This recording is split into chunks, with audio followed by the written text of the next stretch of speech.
বুদ্ধিজীবীরা তাদের প্রকাশিত করাতে থাকে ব্যস্ত, কিন্তু একজন সত্যিকারের প্রেমিক হৃদয় সর্বদাই হারিয়ে যেতে চায় তার স্রষ্টার ভালোবাসার মাঝে। বুদ্ধিজীবীরা ডুবে যাওয়ার আতঙ্কে প্রেমের গলি থেকে পালিয়ে যেতে চায়। স্রষ্টার প্রেমে মাতাল হবার পুরো ব্যাপারটাই হল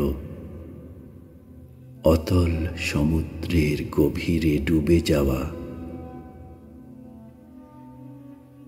ক্লান্ত দিনের শেষে বুদ্ধিজীবীরা ব্যস্ত হয় করাতে তাদের বিশ্রামের পরিকল্পনা, কিন্তু প্রেমিকেরা কখনোই হয় না ক্লান্ত। তারা বিশ্রাম নিতে করে লজ্জাবোধ। লোকজন দ্বারা পরিবেষ্টিত থাকা সত্ত্বেও প্রেমিকের হৃদয় থাকে সর্বদাই স্রষ্টার ধ্যানে মগ্ন।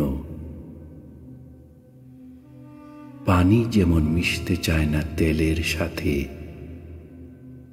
ঠিক তেমনি একজন প্রেমিক থাকতে চায় সকল লোকালয় হতে দূরে।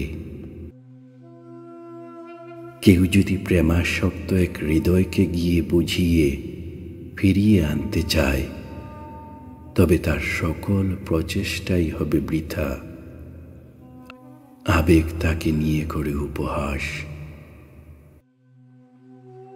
প্রেমের অনুভূতি মধুর, আর তার সুবাস হয় কস্তুরীর মতো। আর সেজন্যই প্রেম কেড়ে নিয়ে যায় তার চারিপাশের সব মনোযোগ। প্রেম হলো একটি গাছ, আর প্রেমিকেরা হলো সেই গাছের ছায়া।